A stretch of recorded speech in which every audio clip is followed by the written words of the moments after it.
السلام عليكم اخوان. نتمنى الامور ديالكم تكون مزيانه، يكون كلشي بخير. كنت بارطاجيت واحد الفيديو خوتي في القناه ديالي في اليوتيوب على انني تبدلت واحد 240 كسكس ديال الدجاج الفرنسي. كنت وعدتكم انني غنبارطاجي معكم الريزلتا. المهم اخوتي، بحكم انني مبتدئ في الدومين لقيت شي مشاكل اخوتي، يعني عنديش خبره في التربيه، باقي ما كنعرفش بزاف، كنعرف نشخص الامراض، كنتقاتل وصافي. داكشي اللي كنقد عليه راه كنعملو اخوتي. بغيت نبارطاجي معكم اليوم ان شاء الله كيفاش ترجع قاطع. وخوتي بغيت نسقسيكم اللي عنده شي نصائح، اللي عنده شي معلومات، خليهم لنا في كومونتير اخوتي. تعاونوا معنا، عاونونا، راه انا براسي باقي ما عارفش شنو كاين في هادشي هذا.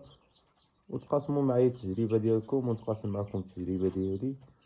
وهادشي اللي كاين اخوتي. دابا ندوزو نوريكم القطيع ديالنا كيفاش داير، كيفاش ولا تبارك الله. السلام عليكم الاخوان. كما كتلاحظوا القطيع ديالنا كيفاش ولا تبارك الله. المهم الاخوان، هاد الفيديو هذا جيت نبارطاجي معكم شي مشاكل واجهتها، كانني اول مره انني نقوم بالتربيه ديال شي قطيع ديال الدجاج. يعني 240 فلوس راه ماشي سهله الاخوان بالنسبه لي انا عاد مبتدئ. راه كنبقاو الليله كامله حاضينهم، وقع لهم شي مشاكل، عندك مرض شي واحد. وبين المشاكل الاخوان اللي واجهته انه مشالي الضو هنايا في الكوري، طرطق لي وتسرق الضو، تبدلتو وتحرقوا لي بولات. كانوا عندي 5 البولات، بقاو غير 3 خدامين تحرقوا لي هنايا. وبالحكم انني في واحد المدينه هنا الاخوان كاع ما كاين هادشي ديال الدجاج، يعني خصك البولات، خصك دوموندي عليهم من الانترنت. واحد يومين عاد يوصلوك. اضطريت انني ندير لهم هاد السخان هذا. بالنسبه للاخوان بغيت نسقسي بان واش هاد الطريقه اللي داير لهم وياها هذيك التسخين مزيان، واش ماشي مشكل انني ندير لهم هاد السخان. وعندي واحد السؤال الاخوان عاود، هو بالنسبه بدا كيدابز لي الفلوس او كيدابزو مع بعضياتهم، ما عرفتش، يعني كنخاف عندك نرجع ندير اكتراث في القطيع. وبغيت نسول الاخوان المربيين ديال الدواجن يفيدونا في هاد اللقطه هادي. عندي دابا كيبقاو يدابزو الذكورات، كيبقاو يدابزو مع بعضياتهم. زيد عليها كانوا مرات كيعطسو، عطيتهم داك الدواء اللي كنت بارطاجيت معكم، ديك اتلادوكس بي. الحمد لله كتبان لي الريزلتا مزيانه. دابا مابقاوش كيعطسو بزاف، غير واحد الحبيبه تقلالي. وباقي غنكمل لهم ان شاء الله، نزيدهم يومين. عطيتهم الدواء دابا 3 ايام، ونزيد نكمل لهم يومين الاخوان. المهم الخوت اللي عنده شي معلومه، اللي عنده شي حاجه يبارطاجيها معنا الاخوان. حنا كنسمعوا النصائح ديالكم، وعاونوني يا الاخوان. انا براسي عاد بديت في الدومين هذا، واللي عنده شي معلومه شي حاجه يبارطاجيها معنا الاخوان، ما يبخلش علينا بمعلوم. حتى الاخوان كنت بارطاجيت معكم واحد الفلوس بلدي. قلت لكم بان نهار اللي جبت هاد القاطع هذا، واحد الدجاج عندي هنا بلدي يعني 100% الدجاج البلدي ديال جدودنا. وديك الدجاجه كانت عندها 15 بيضه مقرقه عليها، خرجت فلوس واحد هو اللي خرجت. وديك الفلوس شديتو لحسو مع هاد القاطع اللي عندي هنا ديال الدجاج الفرنسي. وبغيت نشوف يعني الفرق بيناتهم، بين الدجاج الفرنسي وبين الفلوس البلدي، بالنسبه للنمو وبالنسبه ديال كلشي. كنتو عاقلين الاخوان، راه كنت بارطاجيت معكم الفيديو ديالو. المهم اول فيديو عندي في القناه راه بارطاجيت ديك الفلوس البلدي. دابا الاخوان نحاول انني نشدو لكم ونشدو شي فلوس ديال الدجاج الفرنسي، ونشوفوا الفرق بيناتهم الاخوان في النمو، سرعه النمو. سبحان الله كاين واحد الفرق كبير، ما عرفتش علاش، واش زعما على حسب الجينات ولا الله اعلم. المهم انا نوريكم داك الفلوس دابا، نوريكم كيفاش نشدو.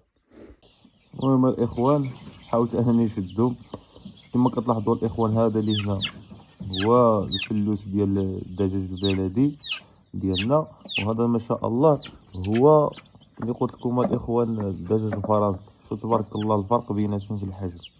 شو تبارك الله، هذا مبغاش يوقف. شو هذا تبارك الله، شو هذا تبارك الله قداش. شتي كيفاش هادو راه نص العمر نفس كلشي، نهار واحد جا ونهار واحد تفقس. شو تبارك الله كيفاش الفرق بيناتهم. بالنسبه لهاد الديكور الاخوان، ما عرفتوش نقيوس شي حاجه ديال البراهمه. شوف رجلو تبارك الله، هو الدجاج الفرنسي وجا خرج فيه رجلو فيه الريش بحال هكذا، ما شاء الله تبارك الرحمن. وما عرفتوش نقيوس شي براهمه ولا ما نعرف. المهم اخوان اللي بغيت نبارطاجي معكم هو شوف الفرق بين الدجاج الفرنسي وبين ديك البلدي. ردو هذا فيه الصداع. المهم اخوان هذا هو الفلوس ديالنا. يقول بسم الله ما شاء الله تبارك الرحمن كيفاش مجرد واخا باقي صغير. وهذا سبحان الله عنده واحد المناعة قوية. اش صافي صافي صافي صافي. كما هذا الاخوان ما شاء الله تبارك الرحمن عنده واحد المناعة قوية. دير الدجاج مرات شي تبارك الله باقي صغير وكيفاش كينقز وكيفاش راشي عنده واحد المناعة قوية. كاع خاطر مرض لي المشكل ديال العطسة عاد ايام هذا كان شوية البرد الا هو ما شاء الله ما تقاس بوالو ما تأذى بوالو. وسبحان الله كاين الفرق بينه وبين سرعة النمو كيكبروا عليه. الدجاج الفرنسي كيكبر على الفلوس البلدي بصفة عامة. هادشي اللي كاين على اخوان في الفيديو ديالنا. لا قدرتوا تجاوبوني على الاسئله اللي طرحت عليكم منه واش داك الديك اللي وريتكم دابا هاد الفلوس اللي وريتكم دابا هاد عنده الشعر في رجلو واش يكون زعما مقياس بشي ديك ديال البراهما. اساس انه اللي شريت منه قاطع خلي ان راه الدجاج الفرنسي كامل يعني ما كاينش شي حاجه مخلطه بين معاهم. والله اعلم ما نعرفوش شنو كاين الاخوان. ونصحوني الاخوان الطريقه ديال التربيه ديالي واش هي اللي مزيانه. كما كتلاحظوا انا دابا حاولت انني نفيق لكم شويه القطعين وديك الخمول اللي فيه. دابا راه 3 ديال الاخوان راه عيا في السوينعات نهار كامل تبارك الله هو كياكل وكيشرب.